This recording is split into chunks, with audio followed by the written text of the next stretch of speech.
I am Volke at Front Street Animal Shelter in Sacramento, California. I'm 2 years old, 60 pounds, neutered, and I'm very much here at the shelter, even though the website says that I'm in foster. Here over the weekend, volunteer Megs came to get me, and I was just, taking my time, sniffing around. She goes, "Yo, Volke." I go, "Volunteer Megs, what? What? I'm here, at your service." "Wait, no, get this shot. The light's better. What do you need, Volunteer Megs?" "Anything, I'll do it." She goes, "What I need, Volke, is for you to get out of the shelter, alive." I said, "I'll toast to that. But what do we have to do to make it happen, Volunteer Megs?" He said, "We have to show the people what a good boy you are. For example, you don't jump all over the place all the time like crazy. Just sometimes, like when there's a bag of treats sitting out there and you think it's yours." I said, "Well, duh, isn't it mine, Volunteer Megs?" And she said, "Well, no, not really." And I said, "But finders keepers. And it's just sitting there being wasted." She said, "Okay, Volke, we've gotten a little bit off track here. Let's show the world how to put your extreme focus on treats to good use."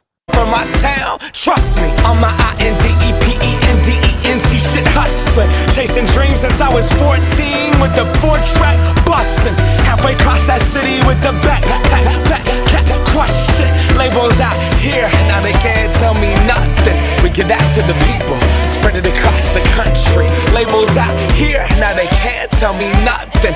We give it to the people, spread it across the country. I said, "Well, that was fun. I love using my brain. But speaking of, if my memory serves me correctly, I left something over here. Something I'll pretend not to care about." "Oh, who am I kidding? Where is it?" Volunteer Max goes, "Okay, Volke, that's rude. That's the kind of thing that's going to get you in trouble. So we're going to divert your attention and refocus you. You're a young guy. You have an active mind. You need a lot of stimulation. That's also your sweet spot. That's where you shine. Do you need this around the clock 24/7? No. Do you need this every day? Probably yes. I mean, look at your tail. You're so happy right now. Out here, serving your purpose, doing what you were born to do, and taking your treats so gently too." I said, "Volunteer Megs, I believe I have a gentle heart." And she said, "So do I, Volke. How does your heart feel towards other dogs?" I said, "Well, I'm interested, and I don't think I'm aggressive. My first time at the shelter, I had a kennel meet. She was pretty high energy, and I was good with her. Since I've come back, staff told me I'm a little bit intense, so I've got a batch pad to myself. So maybe I just need the right dog and slow introduction." She said, "Okay, Volke, final test. Are you good at the cuddles?" I said, "Good? I'm great." She said, "Yes, you are. And while I've got you, we need to have one last conversation." I said, "Volunteer Max, you told me my last test was cuddles." And she said, "Yes, that was your last test, but we need to have a conversation. We need to talk about how you might not like being left alone." I said, "What does that mean?" She said, "Well, you went into foster for a few days, and they said when they left you alone, you chewed a few things." I was like, "The nylabone?" And she goes, "That was not a nylabone, that was a CD case." I said, "You mean the artifact from the 90s? And she said, "Yes." I said, "Well, maybe I need crate training." And she said, "Yes, maybe you do. And some food puzzles, things to keep you stimulated, and also some stability and some structure will make you feel safe." And I said, "I like the sound of that, Volunteer Megs."